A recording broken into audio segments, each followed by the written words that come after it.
Hello and welcome to the Oxygenaddict podcast. We're brought to you every week by our sponsors, precisionfuelandhydration.com. You can personalize your fueling and hydration strategy so you perform at your best with 15% off your first order of electrolytes and carbohydrate fuel with code OA23 at precisionfuelandhydration.com. Welcome to the show, everybody. I'm your host, Coach Rob Wilby, and I'm joined this week by our age group athlete, Jessie Hassall. Jessie, how are you today? Hi, I'm really good, thanks. It's really great you could join us. Jessie has just come back from Kona, so she's going to fill us in on the Kona experience. So I'm really excited to have you on and hear all about it, Jessie. But before we go on to hear your story, a couple of things. Every week we bring you an episode of this podcast to help motivate and inspire you. And I think your story, Jessie, today is really going to do that for people. There are so many people out there who dream of one day going to Kona. So to get someone like you on the show who's done it and who's been with us for a few years and get to tell the whole story, I think that's going to be awesome. For our listeners, if you do like this episode, a couple of things you could do for us, please. If you could just click like and subscribe on Spotify or Apple Podcasts, wherever you listen to podcasts, or if you're watching on YouTube and you like the episode, click like and subscribe on there. Makes a massive, massive difference to how we get shown in front of people. And honestly, making this podcast is brilliant and I really love it. And if it can get shown to more people, then that's all we ask, that it helps more people out. And secondly, if you're looking for help and advice with your training, please get in touch. There's a link in the show notes, or you can email help@oxygenaddict.com and we can have a chat with you about your training. So, Jessie, welcome aboard. Kona, how exciting. Right, I want to kick this off. Sort of set the scene a little bit and go back as far back into the past as you need to. But what was it that originally made you want to go to Kona? What was the initial like seed that made you want to go there? I think, well, when I decided to do my first Ironman, when I decided I wanted to do an Ironman, and I did Austria 2 years ago, it's kind of like an escalation of craziness, isn't it? That you join a tri club and then everyone's talking about, oh, but what about Kona?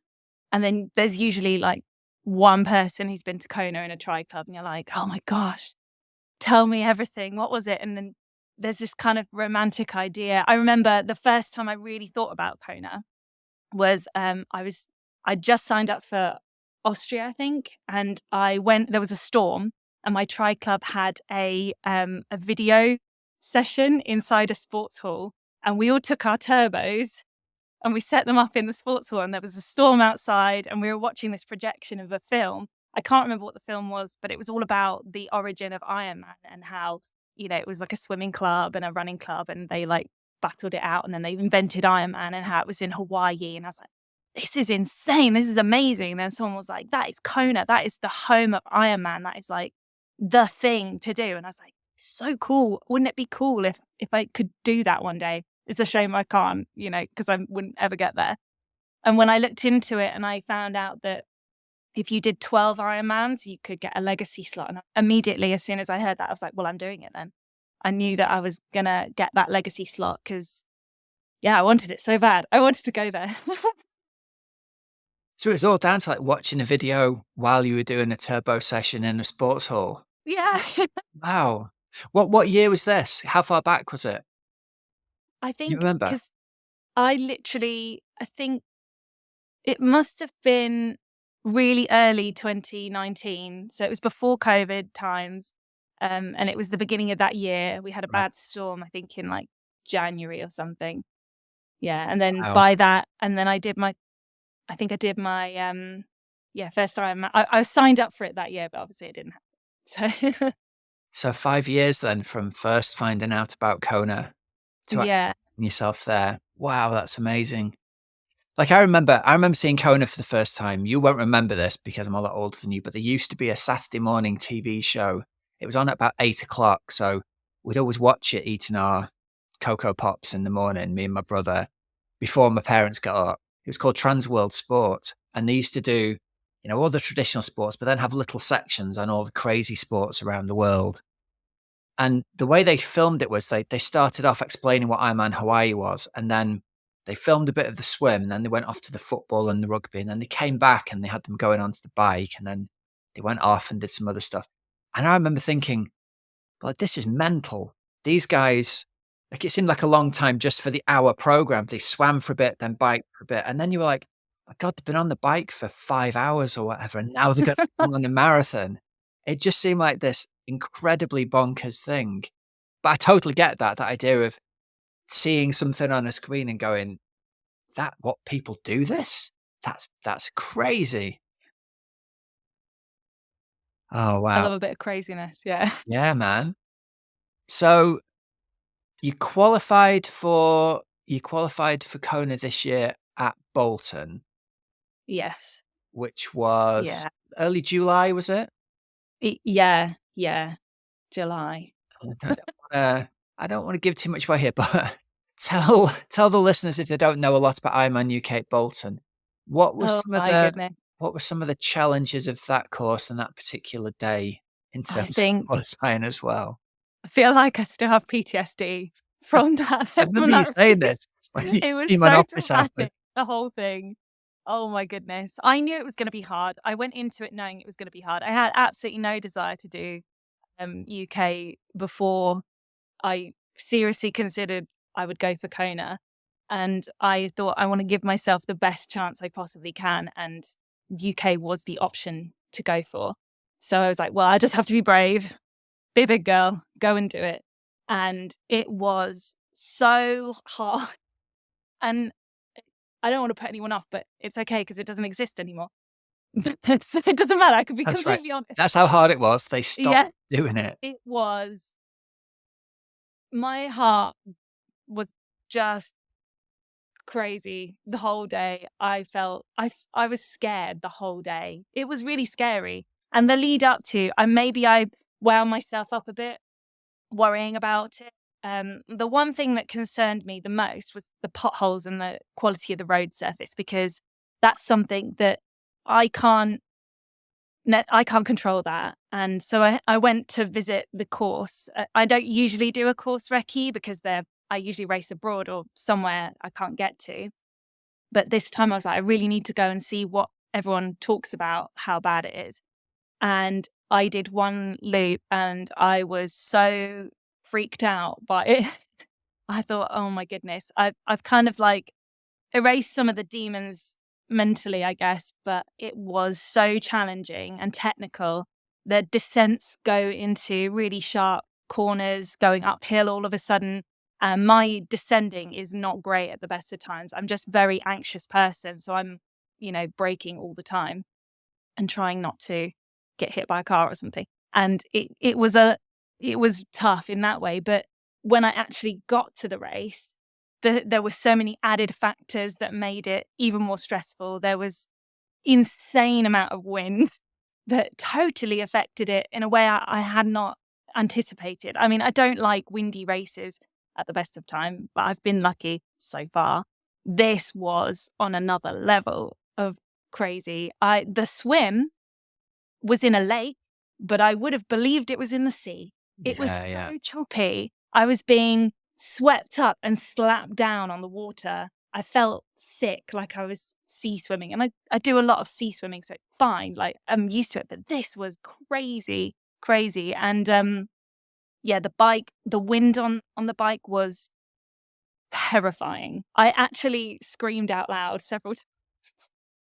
There was a bit where there was a pub at the top of a hill, and it was really nice because people would stand outside the pub and cheer you, and you'd be like, "Oh, that's so lovely. I want to acknowledge that they're cheering." So you'd sort of like go to look at them to say thanks for cheering. And at that exact point, I passed the pub, and there must have been a driveway, and the wind just took me across the road, and I was gone, like nearly into the the side of the road. It was terrifying. So the whole time I was on edge. My hands were completely cramped up. Like yeah, it was insane, insane. It is hard to explain to people who weren't there that day. I mean, it was even windier the day before. It was crazy when people were racking, wasn't it? But I remember going down to the lake's edge and looking and thinking, well, there is a solid foot of swell rolling across this lake for sure. It must have been 4, 6, or 7 water, and thinking, well, the wind surface were launching from the sailing club across the lake the day before, and you could see them jumping and popping aerials and stuff. So it's seriously windy. But the UK bike course is so exposed, isn't it? So much of that is up Yeah, on open moorland where the wind can really get a run at you. So yeah, it was very, tough. very challenging conditions on what's already a very, very challenging course. Like you said, there's no free speed. In fact, it's the opposite of free speed. You Yeah. have to brake so much and lose all the speed on the downhills, on the sharp bends. And then the uphills are so steep, you can't build any momentum up. Were you questioning your life choices at this point? Oh, totally. Totally. It was survival. It totally was survival. I look back at the photos and I don't know why I'm smiling in any of them because I thought I was just in terror the whole time. I really was scared. It was frightening. And then to like make matters worse, I knew that I had to fix on my normalized power and get it down to, I was aiming for 150 and I could just see it climbing up. And I was thinking, I'm going to be exhausted. And then at one point, a race official came up beside me and there was a guy behind me. And the guy behind me said, "Oh, is everything all right? Are we going to make cutoff?" And I thought, cutoff? Like, I wasn't worried about cutoff. Why is he talking about cutoff? Yeah. And then I remembered vaguely seeing a sign saying that the road closed outside of where transition was, shut at 4:30. And I thought, well, I've got to get back to that road before 4:30. And I thought, how long have I got? And I started doing all these calculations, thinking I've lost so much more time than I would have expected just because it's so windy and intense. And yeah, it was mental. I mean, there's one road, there's one, I don't know what the roads are called, sorry, but it's like a sheer drop. It's like a roller coaster. You can't see the bottom of it. When you get to the top, it's like a, and this guy overtook me and he went down so fast, so fast. I actually like was scared for him. And then I caught him at the bottom and I overtook him on the next hill. And I was like, that was really scary. Don't do that. Oh, He was like, yeah, I'm really scared too. don't scare mummy. Don't Yeah. run off. Yeah. I think he's a No, bit rewind a little bit then. This obviously Ironman UK wasn't your first one, but for people who've not heard your story before, how many have you done before and what sort of race experiences had you had before doing Ironman UK? so now, as of like Kona, I've done Yeah, 5. right. So before you did UK, you'd already got 3 on the board then. Yeah, yeah. So my Yeah. very first was 2021, I guess, and that would have been Austria that had been cancelled and then cancelled again and then cancelled again. So it was like the September. It was a really odd year because it was really quiet. There was only 1,000 people there, hardly any women. Everyone looked like a pro. It was terrifying, and I had no idea what to expect. So that was my first experience, and then I did Lakesman in the June or July the next year. Yeah. And then I did Portugal, which was amazing, in the October because I had such a great time. I was like, let's do another one. And then and then it was the following July for Bolton this July. So Yeah, yeah, I good. I think it's like one every 5 months or something mad like that. I think that helps paint the picture and give a bit of context to. I mean, imagine going to Bolton and it being your first Ironman on a day like that. I Or really felt people for who, those yeah, people. or the people who turn up and it's their first ever triathlon and they're trying to do. It's just It was such a hard. challenge anyway, isn't I it? think there was 650 first timers and only 800 people finished. Yeah, So that just like it's crazy stats from that race. I think there was 1,300 people entered, yeah, and 800 people finished. So it was a massive DNF rate, yeah, and there was 120 women and 80 finished. yeah. So it's It's a crazy, massive war of crazy. attrition, wasn't it? Oh yeah, I really felt, and like there was a guy at the swim start who saved my race for me because I dropped one of my earplugs in transition and I couldn't find it anywhere, and I was freaking out because I need my earplugs to swim properly. Otherwise, I just look like a drowning fish. And then he saw that I was like trying to get over it, and he gave me his spares. Oh, amazing. He was so sweet, such a sweet guy. But yeah, I think he didn't finish either, and I'm like, oh, he saved my race. He deserved it, didn't he? He He deserved to did. He finish. deserved to Bless him after finish. He that. did. Bless him. Right, so here's my tip for anyone listening. Take spare earplugs with you, and also, if you've got an old spare pair of goggles, take those down to the swim start because always someone breaks the goggles, and you can literally save someone's life with that old pair of goggles around your wrist. And if you don't need them, stick them on the floor as you go in. Well, the irony was I had a spare pair of goggles that I nearly gave to someone, and I just didn't have the earplugs. I usually have them, but I didn't have them. You I can't have a know, spare just the everything one at the end of the time. day, can you? But yeah. What happens if you don't wear earplugs? Does it affect your balance in the water and things like that?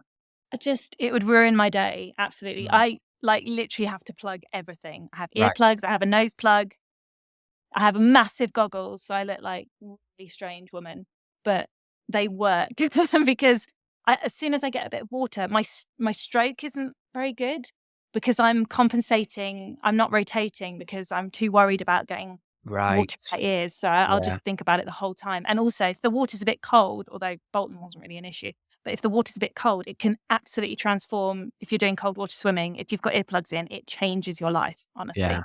Yeah, it makes a big, big difference. The Yeah, temperature, not the temperature, but the way you feel the temperature, doesn't it? it really does. Yeah. Yeah.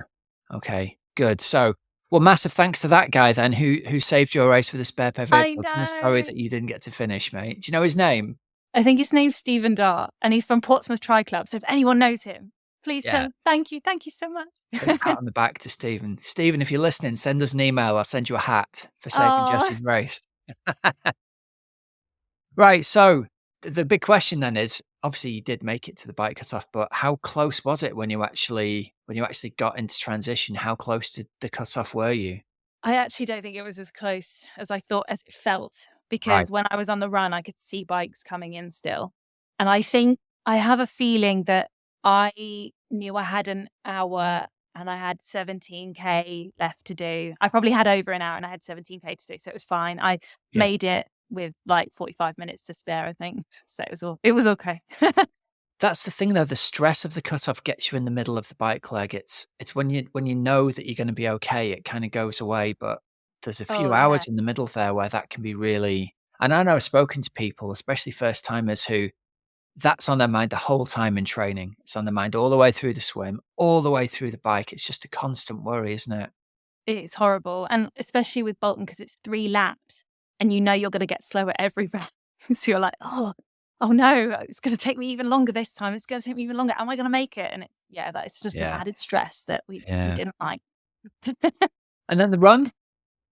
The run, well, by the time I got to the run, I was so tense from the bike ride. I think I wasted so much energy worrying the whole time and, like, holding onto my bike and not blowing away, that, the run wasn't what I wanted it to be. Mm, It felt really like just survival, really. The first lap was okay, but it wasn't the most interesting run, yeah.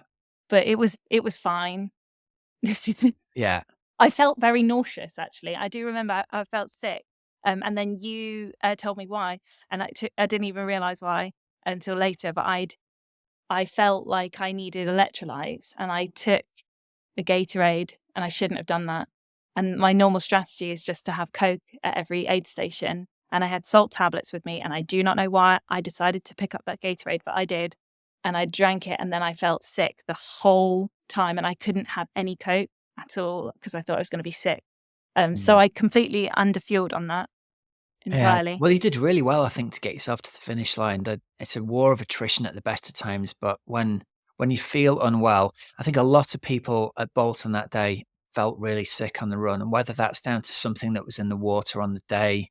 The water was grim. Yeah, it didn't. Well, I think a big part of it is the weather conditions make the water look brown, right? Yeah. That's a big part of it mentally, and you're thinking to yourself, if you're getting into a chocolate box lake in Austria and it looks beautiful, you're kind of like in this, "Oh, this is such a healthy sport." I remember looking at the water the day before and thinking, "Yeah, it'd take a big check to get me into that water right now," and I think that does something mentally to you without the thought of whether there's goose poo in there or whatever it might be. Um, but you did really well to get yourself to the finish line. You've got to put all thoughts aside of, like, I wanted the time to be X or Y.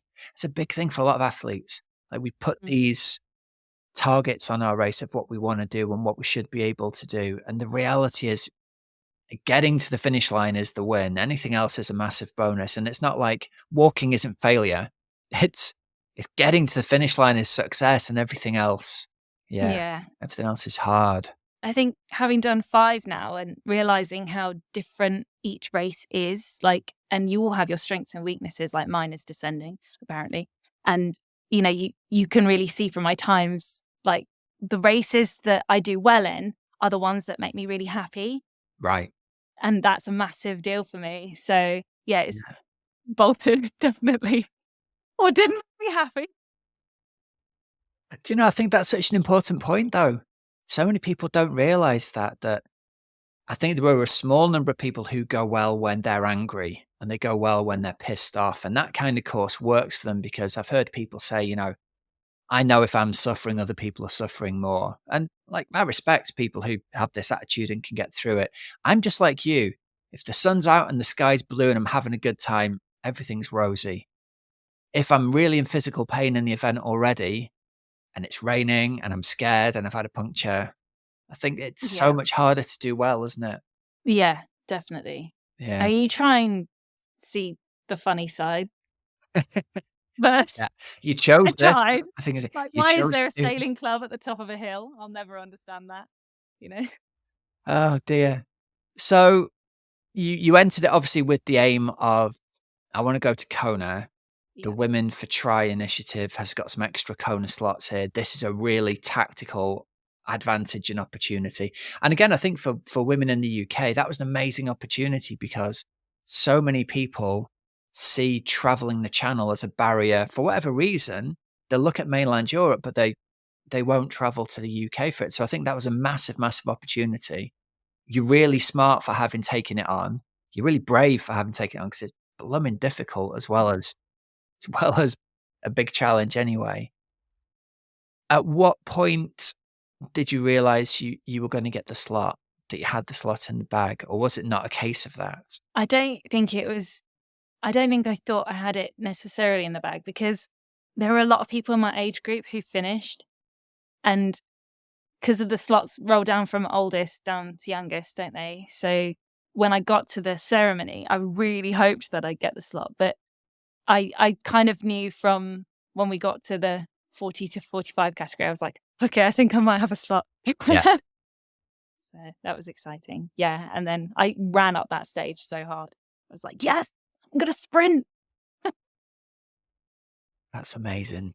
That's really good. Like, that's the story of it for me. That's the sitting and the waiting part, and the do you get to go? Do you get the I think there's a it's great if someone's finished in the top 3 and qualifies, but the people who get the roll down slots, the people who, like you've said, you've wanted this thing for so long since you found out about it, and you actually get to do it.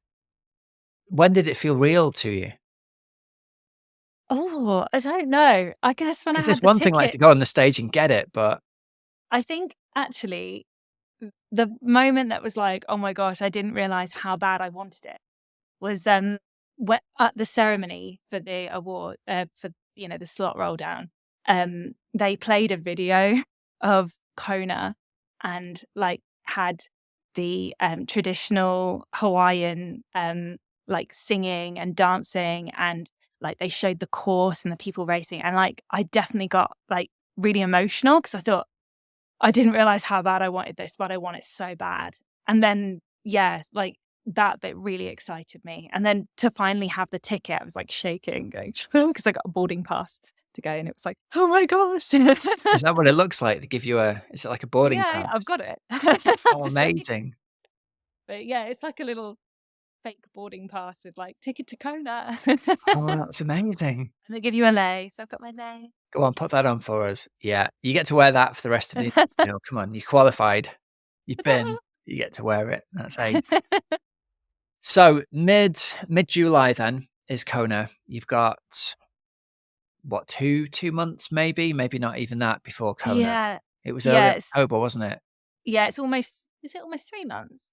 Yeah, July, August, September. Yeah, you're Yeah, like right, sorry. 3 months, yeah. Real Yeah. loss to the maths department over here. I felt like it was the same, gap as I had from Lakesman to Right, Lakesman to Portugal. Portugal.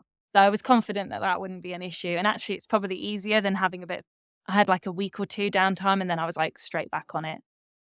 So it was a bit easier to just refocus. But it was Mm. so different, the mental state, because I had been freaking out about Bolton so much and just worrying about it all the time. And then to be like, well, I've made it, so I don't have to worry about it anymore. I can just enjoy these things. And suddenly it was so much easier to just go for a bike ride and just be like, yeah, I'm having a great time. I love being on my bike. I love going for a run. Oh, it's a 3-hour run. Sure, let's go and do it. It'll be fine. And yeah, all of a sudden everything just became much more enjoyable. And I did miss the odd session, but I was like, I'm not worried about it because I've just done Bolton. So I know I'm ready. So it's fine. Yeah. So for people who haven't ever been out to Kona, they've maybe dreamed about going, how would you describe the experience of like going out to the island, the flight, the arrival there, the getting to the place? Sort of talk us through the picture bit before we talk about the race itself. Oh my gosh, it is so amazing. It was like, I couldn't have dreamed how cool it would have been to go. And I think I was so lucky to have qualified in a year that it was just women, because it was special. It was really special. Really, I imagine it was very different to normal. It was like unlike any race I've ever done before. My friend said it was like Ironman on crack. It was just insane. Getting there was, they say when you get off the plane, be prepared for the humidity. Humidity? Yeah. Yeah. And that was like, oh, okay. I heat trained, so I was prepared for it. And I'm usually pretty good with extremes in temperature, whether it's like really cold or really hot. So I wasn't too worried about it. But yeah, it is an experience. The whole lifestyle is very different. Like you get up at 5 a.m. in the morning and you are going swimming at 6 a.m. and then you are in bed by 9 o'clock because there is nothing there. So your whole thing is doing triathlon and experiencing Kona, and it is incredible. Yeah. Did you get a sense there were like a larger proportion of female triathletes in the town than you might expect at a standard race? Was it very much the Oh females are yeah. taking over the town kind of feeling? Well, there were a lot of blokes as well, but yeah, there was a huge amount of women, and it was just so supportive and amazing. Like everywhere you went, there were people on the side, women on the side of the road, and they were like, "Oh my gosh, I love your hair! Oh my gosh, I love the outfit! Oh, I love this! Oh, where are you from?" And it was just really nice. Everyone was so supportive and just lovely, absolutely lovely. I met people from all over the world. Weirdly, I kept meeting people who were from where I am, which is very bizarre. Really? Yeah, I met a lady who lived in Liverpool, but she came from where I live in Camberley. I was like, that's really weird. And I met a lady who lived in Australia, but she was from down the road as well. And I thought, this is bizarre. Yeah, every morning we would go swimming to the coffee boat. And my friends in triathlon have always talked about the coffee boat. Every race I've ever done, they've told me there's a coffee boat, and I've never found it. Never. I don't think it exists. I was like, there's no coffee boat. You're all lying. And they were like, no, the Kona coffee boat is a thing to get the Kona coffee, and it's run by Ironman, and it's amazing. I was like, yeah, right. It's not going to be a thing. And every morning it was there. And we went and we swam out, and it was like coral underneath you, and you could see all like amazing tropical fish. And we'd swim out to the boat and then hang off of the gunnel and have a little coffee and chat to everyone around, and it was amazing. So it's Yeah. literally a boat that they make Yeah. coffee on, like going to a coffee shop, but a Yeah, boat yeah. half a mile out into But you the don't sea. pay. It was Ironman paid for it. Eat coffee. Oh, well, that makes it worth the price of admission alone, I doesn't know, it? right? And then when you got out of the water, you got a free towel for doing it. So I was like, oh, this is great. That is amazing. I love it. How long before the race were you out there? I think I had 5 days. Okay. Yeah. I think I had 5 days, maybe 4 and a bit, because we got there in the evening. Okay. And sort of, I'm looking for, I guess part of this is looking for tips for other people who are going to go in the future. Do you think that was long enough? I know you mentioned Yeah. you've done heat acclimation before, and we'll talk about that, but do you think that was a good sort of balance between being there long enough and not being there too long? I think it depends on the person, because I I felt confident that 5 days would be enough for me, and I think 5 days was enough for quite a lot of, the Yeah. athletes who were there. But if you're someone who maybe is a bit more competitive, and, maybe it would be better to go out a bit earlier and just actually train in the heat, because by the time I got there, I was on taper, so I didn't have to do any hard sessions or anything, so it was fine. But if you're gonna go a bit harder, maybe you wanna experience that, but yeah, I thought for me it was absolutely fine. Yeah. It's more the jet lag, I think, that it Yeah. was getting over that is a bit And how weird. long did it take you to adjust to that, to the time difference? I think initially, I thought I'd be more worried about it than I was, because actually, for some strange reason, I was just getting up naturally at 4:30 in the morning, but then everyone got up at 5, so it Right. was fine. It was like their hours are shifted anyway, because they tend to go out when the sun comes up at 5 and then go to bed at 9, because that's when the Right. sun goes down. So it's kind of like a weird reverse party place. And the time difference actually then works in your favor because your body's waking at this time and that's when you need to be up. Right. That's interesting for people to Yeah. know, isn't it? Yeah. Okay. And then to go back a bit, you mentioned you'd done sort of heat acclimation and humidity acclimation. What did that look like in the last phases of your training in order to get ready for the heat and humidity out there? So I think it's called passive training, where I did like a run and then I'd run to the leisure center and get in the sauna for like 15 minutes. Um, Nothing, I don't really train on, well, I didn't really train on the turbo before that. I was outside mostly. So, and it was getting a bit cold in the UK at that point. So yeah, everything I did was like, if I finished a bike ride, I'd get in a hot bath and just sit there for Right. 20 minutes. So like Um, combination of getting in the sauna after running and getting in the hot bath after turboing or whatever, and just yeah. I mean, you're playing this down. I've tried this and know how incredibly unpleasant it is. It sounds like There you was just only kinda one time took in it. the bath I was like, "I feel like this is a bit far." Yeah. Yeah, it's hard. But did you feel as though it had made a positive difference when you got out there? What was your experience of, like, the heat and humidity and exercising in it when you got there? It is a strange one, because actually I I felt like it was fine, especially, on the bike. I mean, you've read my race report, so you know what it was like on the bike, that it is so hot. I thought that the ground was gonna swallow me up with lava, it was so hot. But saying that, it was all manageable. It was completely manageable. The thing that I didn't expect was when I got to the run on the actual race day, my heart rate was spiking really fast. Mm, And I could feel like my chest pounding, and I was barely running. So I thought, okay, this is weird. I haven't experienced this before. So that was something that I hadn't encountered, and it did calm down after about 5K, but that was the only time I think the heat really affected me in a really scary way, but it was unbearably hot, but it was yeah, manageable yeah, for the most part. The side effects of the heat are more unpleasant than the actual oppressive feeling of the heat, like your feet swelling up, and my hands swelled up really bad. I had to loosen my watch on the run because my right. hand swelled up so much. Things like that, or like the physical burning of my skin from the sunburn was more unpleasant than the feeling hot. Yeah. It's it's so hard, isn't it, to describe to people. I've been out to Hawaii, but not to do the Ironman. I was out there as a windsurfer, and it was so hard to describe to people the difference in how being in the sun feels out in Hawaii compared to being out in the sun. Anywhere else I've ever been, it just felt to me like the sun is this toxic ball of nuclear energy that is trying to incinerate me. It's the only way I could describe it.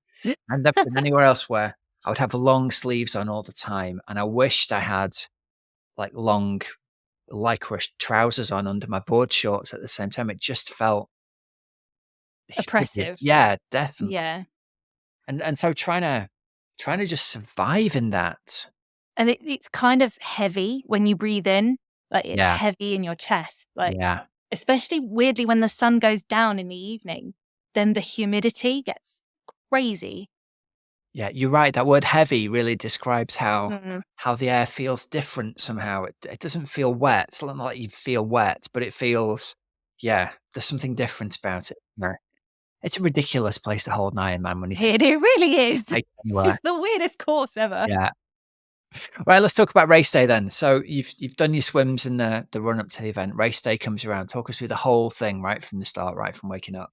Okay, so I got up super early, and I met up with because I went out with a group of 9 in my female friends. There were 9 of us, and so I met up with my friend Ellen, and we walked down Ali Drive down to the start line, and the hype was insane. Like they had the what do they call the bleachers and big screen and everything, and they were pumping out music, and yeah, it was like I actually felt really emotional seeing that because it was like, oh my gosh, in a few hours, quite a few hours, we're going to be running through here, and that'll be it. That'll be like we've done it, and hopefully, and so I think I did about 5K in steps, I swear, before the race even started, because you have to go through a process of you go around and you drop off your stuff, and then you have to go and get your tattoos done. And they were obsessed with these tattoos, and I was so freaking out because they were just sliding off my skin.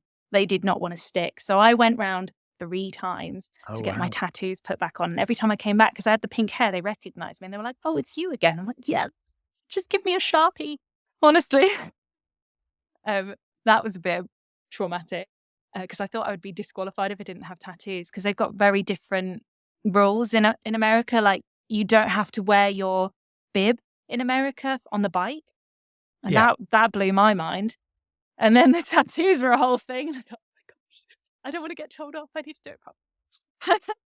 And then I went round to transition, checked out my bike was okay. So many volunteers. I have never seen so many volunteers in my life. It was incredible. Like for every person, there was a volunteer or 2 people for you.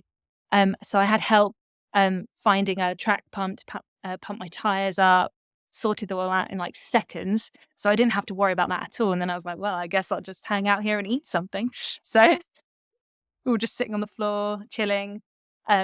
So that was really nice. And then eventually I was like, well, I guess I'll go to my start pen then. And then the start was quite unusual because it was in age groups, which isn't normal. It's normally seeded by time on the swim. But it was actually quite nice because we got to like chill and hang out with people who, were in my age group. And it was really nice. I met like a girl from Tennessee, and I met a girl who'd come from, across the world. And it was really nice just talking to them. You could tell the people who were like seriously into it because they were like focused and not talking to anyone. But I was like, hi, let's have a chat. And so we were all sitting on the floor, and then they blew the conch shell, and we could hear the crowd going wild, and there were helicopters and all sorts of things. And we start shuffling towards the lake, and we were the sea, and we were all like looking over the bay to see all the swimmers go out and the pros, and it was amazing. Just the feeling is incredible. Yeah. And then eventually we got in the water. Is it light at this point? Has the sun Yes. come up? Is it dawn still? Yeah. The sun came up. Yeah.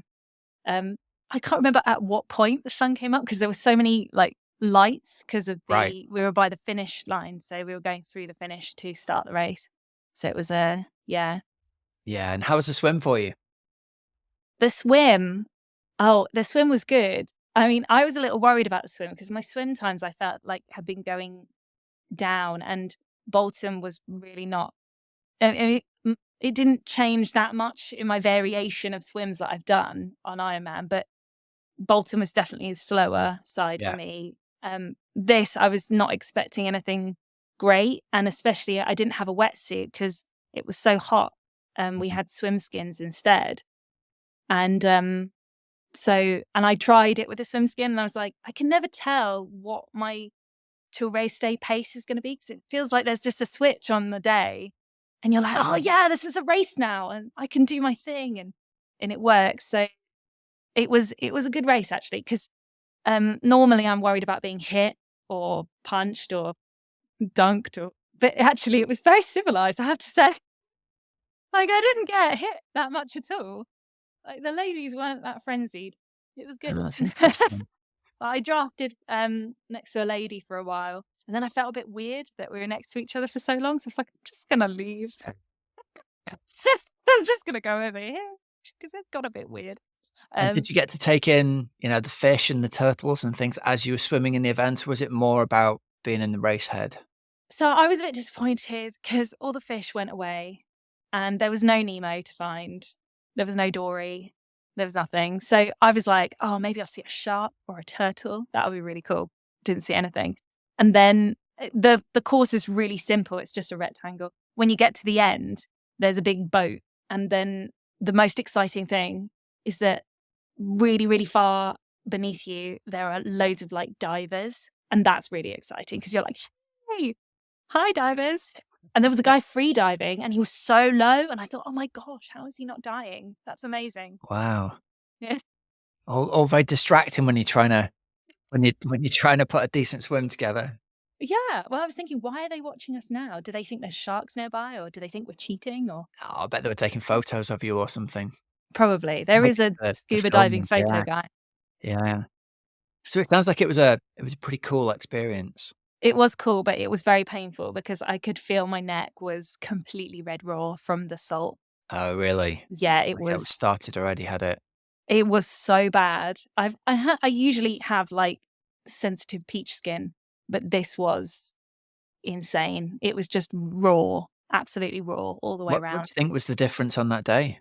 Maybe the salt because I had practiced with lots of Vaseline and I do get a little bit of rubbing every now and again, but this was the whole way around and unavoidable. So I guess it was just the salt water was really abrasive. And maybe because it was hot, it was Was it rubbing drying and against your swim skin? yeah, just around the Right, back. right, Yeah. okay. Yeah, oh, Yeah, that's it was hard. like raw Yeah. flesh got out and you go through a shower and I thought I've got to get this salt off because if I'm gonna sweat and it's gonna drip down into my neck, it's gonna hurt so Yeah. much. Do you know, I think that's a really good tip for anyone going there is if you're doing a sea swim, just to spend 10 seconds underneath the hose pipes getting the salt washed off your skin because that will cake on your body. The water evaporates and you're left with salt there. And like, it can't be good for your dehydration having salt caked all over your skin, can it, in any way? No. I think 10 or 15 seconds there is time really well spent. Yeah, Was I it don't exciting running around the pier? Because it's so iconic, isn't it, when you've watched it on the coverage, running around the pier and going to where the bikes are. yeah, I was a bit like concentrating so much on where my bike was though. So, where is it? Where is it? There's so many volunteers, it was insane. Yeah, it's Yeah. really cool. And there's like a weird little like shack thing there with like a thatch roof and it's really cute and you're like, oh, this is nice. Yeah. All right, bike leg. This is where Yes. you traditionally come into your own, isn't it? Getting on the Yes. bike. How was the experience of riding through Kona then? Because you got a section through the town and then it's hard to describe, I think, how desolate the top end of that course is through because it really is a lava field, isn't it? You're really riding through a road that's been put over the top of what is still an active volcano. Yeah, there is nothing. There Yeah. is nothing on the Queen K. There is nothing. It was so funny because, well, so the first bit, yeah, you go around the town, it's great. You're like, victory lap, woohoo. And then you go up the hill and you're like, right, now we're on the Queen K. That is it. We're going across. Angry people in their cars held up, shouting at us. I was like, hey, sorry about that. Have a great day. Carried on. The lava fields are desolate. I really enjoyed the course. Like, I feel like the course itself was what is my thing. It's like gently undulating. People said it was windy. It was not windy compared to Bolton. It was nothing, like barely a twitch. It was absolutely fine. People said it was hilly. It wasn't hilly. It was just perfect. It was, I can see in the distance. So the rolling hills don't really exist because you can see in the distance. And there were a couple of climbs that it wasn't that traumatic. Yeah, the lava fields are quite desolate. There was one point where a woman was behind me and she was like, oh my gosh, a goat. And then everyone was like, oh, it's a goat. Because it was the most exciting thing we'd seen all day. That probably says a lot about the race. Everyone was very excited when they saw a goat. It's interesting, isn't it, that your perspective on the hills and the wind of Hawaii is tempered so much by your experience at Bolton and the fact that, I mean, there's a significant amount of climbing at Hawaii, but you didn't feel like it because it was so different to Bolton. And it's obviously it's windy there, but you didn't feel like it because it was so much less than compared to the race day at Bolton. Definitely. Yeah, I Yeah. really think Bolton put everything into perspective massively. Like, That line about what doesn't kill you makes you stronger. yeah, that's true. I mean, there's one hill at the end. Well, there's probably quite a few, but the Harvey at the end, Yeah. and there you go up that and then turn around. And I was like, oh, okay, that was fine. It's not Leith. I'm Yeah. happy. Yeah. So coming back into T2 and heading out on the run, is this about the point where you started to become aware of just how hot it was and how strong the sun was when you get off the bike and you're moving a lot slower? So I was aware on the bike because my nutrition was Tailwind, and Tailwind has electrolytes in it, and I had pH chews, and I knew, like, about an hour and a half into the ride, I started getting a headache, and I was like, oh, that's very interesting. Mm, I wonder if I'm dehydrated. So I immediately switched to pH 1500, and the headache went immediately. right. Like, immediately. It was Yeah. crazy, and I was like, "Okay, that is what that is. I'll have to keep an eye on that." So, unfortunately, I didn't need it again. So, I think I managed that the heat side in that way, okay. But when I got to T2, I knew that I was really badly sunburnt. Mm. Really, really bad. Because What were you wearing? when I Was it like a sleeved tri-suit that came down So to it your was short elbows? sleeve, and Short sleeve. I'd bought like sun protection sleeves to Yeah. ride on the bike with, but I didn't wear them because they'd made such a thing about these tattoos that I Uh-huh. didn't feel like I should wear them because I was freaking out that, like, they wouldn't let me do that. So I didn't wear them, which I really regret now because I had the number sunburnt onto my arm Wow. it's still there. Yeah. And I could feel my skin bubbling. Like, Oh, it was gross. It was really yeah. gross. And I thought, oh man, that really hurts. And I hope it's not going to affect me later. I was really lucky it didn't. Um, but when I got to T2, I was like, oh my gosh, this really is bad. And my neck was really bad from where I had the friction burn. And then I'd worried that I hadn't put enough sun cream on there because I guess you're leaning forward and the sun's on the back of your neck. And I thought, oh no, what if it's sunburn on top of chase? That's Mm, really bad as well. mm, So when I had a special cooling towel, and it's like a towel that you get wet and then you kind of snap it and it goes cold. And I had that to go around my neck as like a thing to maybe lower my temperature. But when I got it out of the bag at T2, it was like baking. It right. was baking hot. It was crazy. Yeah. Because it's black and it had been sitting in a see-through bag. It was insane. So, like, as soon as I got to the first aid station, I just had to like dunk it in the ice water with all the like cans of Coke and stuff, and put it on. And it was really tough because I was like, I'm so sunburned. I don't know whether to wrap it around my arms or put it on the back of my neck because it hurts so much.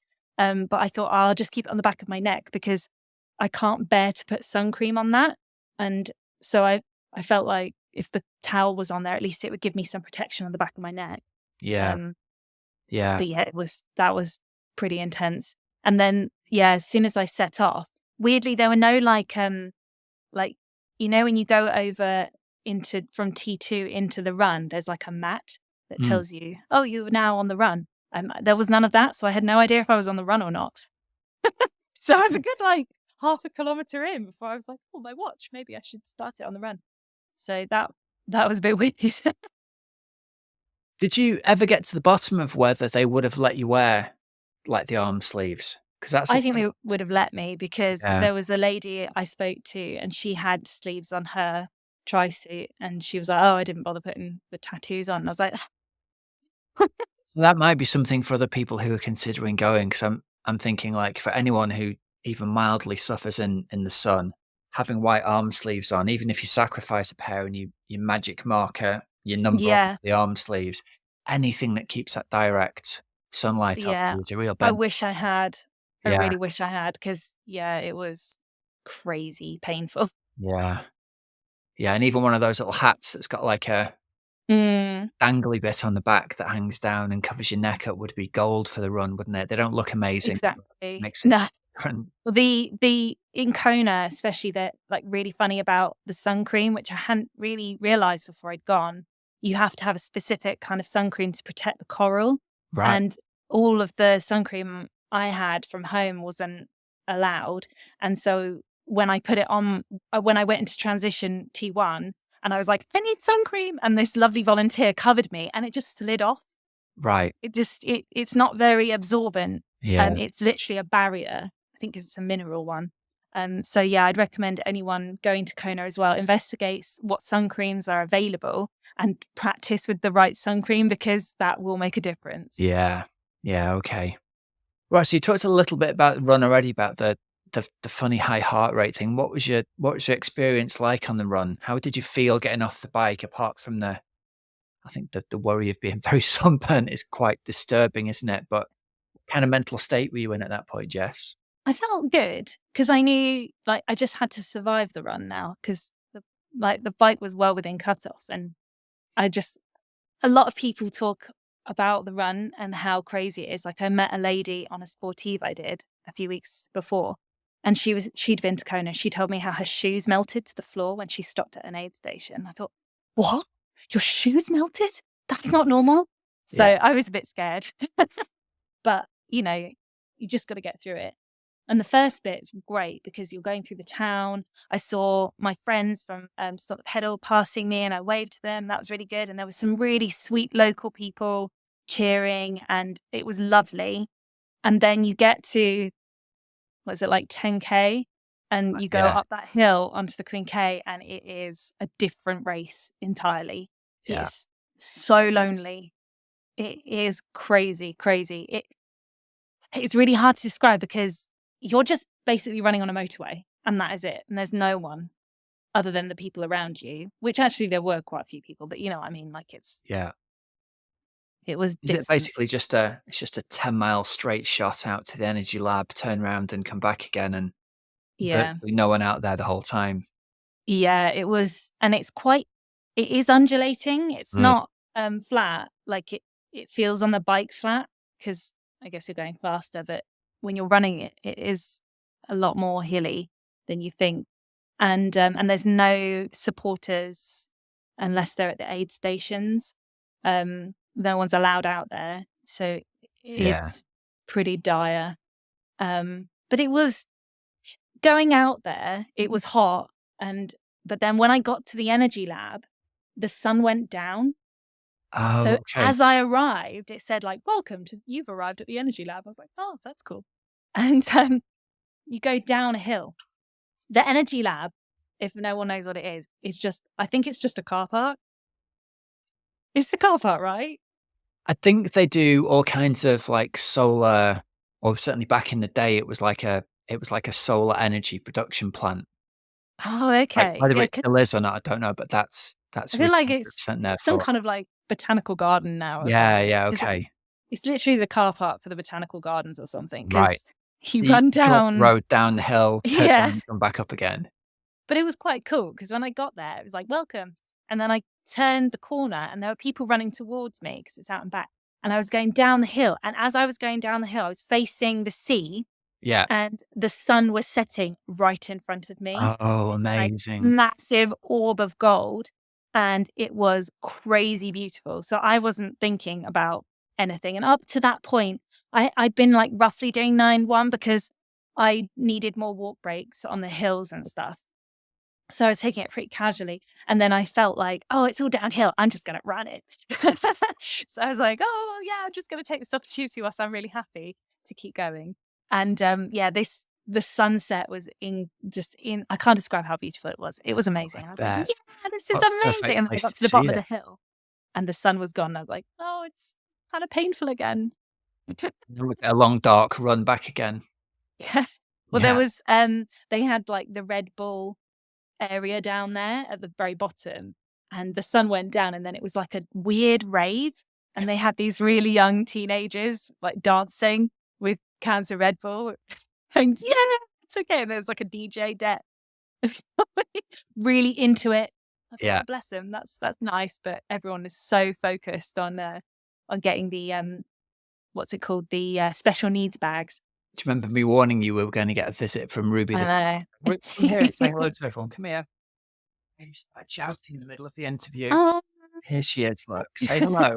Now, go away. What? No. We're Love so it. professional here. I've got Gotta to have get a a lock feel. on that door to stop her getting in. Oh dear. Right. So talk us through the home straight then. You've done all the hard work. So the coming back from the energy lab was definitely the hardest bit.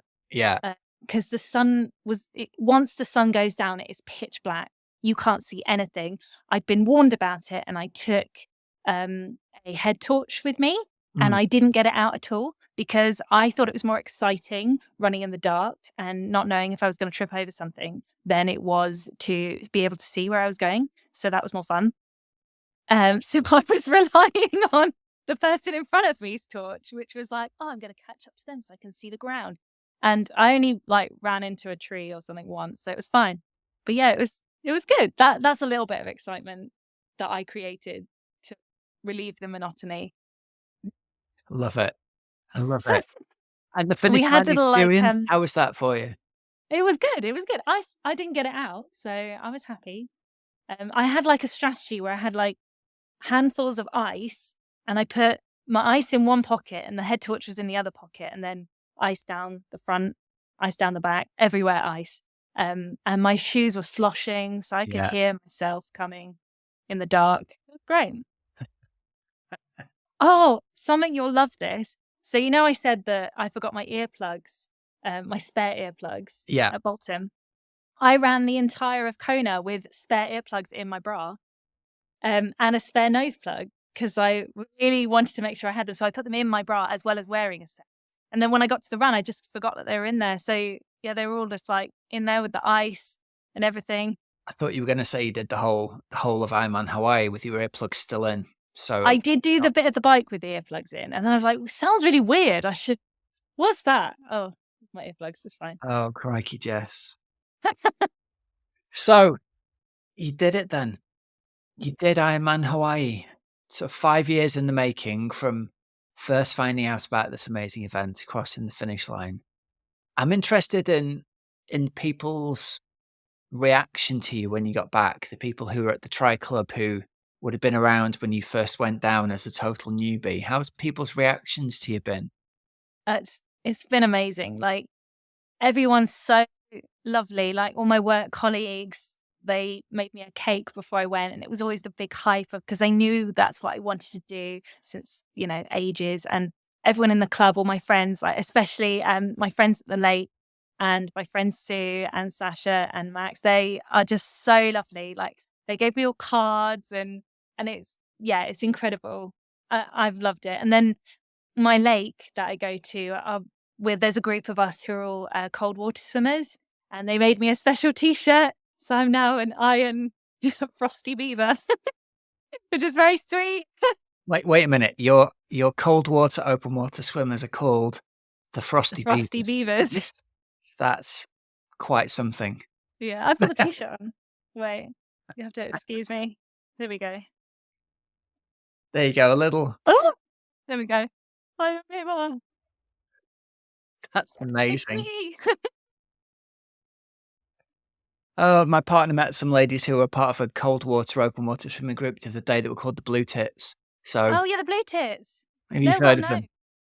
Are you a rival gang? Do you get together? I'm in the blue tits, but I've never actually made it to a meetup yet. Oh, that's amazing.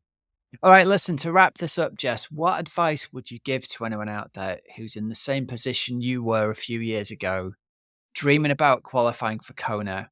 Maybe they're even in exactly the same position. They haven't even done their first Ironman yet. What would you say to either them or the you from 5 years ago setting out on this path? Well, I definitely say don't worry about what other people tell you. about how you should be doing your qualification process. Like, I got a lot of not stick, but like there was a lot of stuff about the women having their own race and it being unfair that, you know, people who weren't elite going to race Kona, and a lot of people I know hesitated to take their slots. And I think that's just terrible. Like, if you want to go, don't, it doesn't matter if it took you 17 hours to qualify. Just do it, because you have to do your race your way, and don't let anyone make you feel guilty for what you're doing. You're just doing you. So I definitely say that, because I think that's a massive thing, especially for women. We tend to doubt ourselves. But I think this kind of proved it, because it was like a record-breaking year. So Yeah. Yeah. Do you know, it reminds me a lot of the whole woman's hour thing on the radio, where you'll get people saying, well, why do they have a woman's hour? Why is it? Because the other 23 are men's hours. This is how equality works, isn't it? You have to get more women to Kona to inspire more women they can go to Kona before more women will believe they can go to Kona. That's what has to happen. And I think your example of this is so good, that you had the bravery to say, screw everyone who says, any of the naysayers. I'm going to go because it's been my dream. And now, hopefully, hearing this, you'll inspire tens of thousands of women who want to go and do it to go and be able to do it. yeah, ladies, go and do it. Go and do it. Just go for it. Yeah, it's incredible. And, I thought I would be really self-conscious and doubt myself when I was out there, because I felt like I needed to feel like I didn't deserve to be there. Yeah. But I never felt that the whole time I was there. I felt completely in the right place, and everyone was so welcoming. And, they don't care if you qualified in a 16-hour race or if you qualified in a 9-hour race. They're just all in awe of you for being there anyway, and just enjoy that experience. Yeah. Brilliant. Hey, well, listen, we're really proud of you. I think back to the you from 2019, and I think if we could sit down with her and say, do you know what, in 5 years, you're going to have done 5 Ironman, you're going to have been to Hawaii.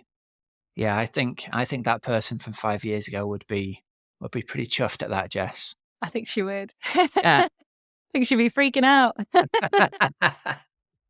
Oh, do you know, I think that's a good place to wrap this up. Thank you so much for your time, and thank you for coming on and telling us all about it. It's been fantastic. And on a personal level, it's great to see you live your dream and get to the point where you can do that thing you've dreamt of for so long and wear the Hawaiian lei with pride. Is that the medal in the background that I can see It out there when is.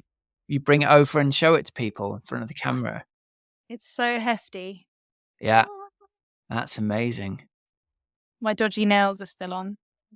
It's got engraved on the back. Love it. Well, So way too anyone wet. out there sitting and watching that and thinking they'd like one, then they know what they've got to do now. They've got to put Go get it. self-doubt on one side and go and get it. Go Absolutely. get it. Thanks so much, Jess. Thank you. Right. You've heard Jess talk today about the importance of precision fuel and hydration, and how dehydration headache was coming on. The PFH 1500s took it away. If you're interested in getting yourself some, you can get 15% off your first electrolyte order using the code OA23 at precisionfuelandhydration.com. I encourage you to head over and use their free fuel and hydration planning tool. You'll get your own personalized strategy for your next race, and the planner will help you understand your own carbohydrate, electrolyte, and fluid needs, so you can refine your strategy in training and then nail it on race day, just like Jessie did. Well done, Jess. And over at teamoxygenaddict.com, I think we've got the most comprehensive endurance sports coaching program for busy age groupers.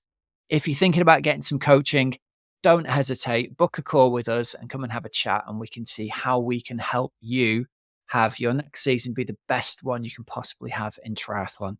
There's a link in the show notes that just books through to my calendar, and we can have a chat. All right, guys. So remember, there's links in the show notes so you don't have to remember them. And until next week, have a great, safe training and racing week. I'm Coach Rob Wilby, and you've been listening to the Oxygen Addict podcast.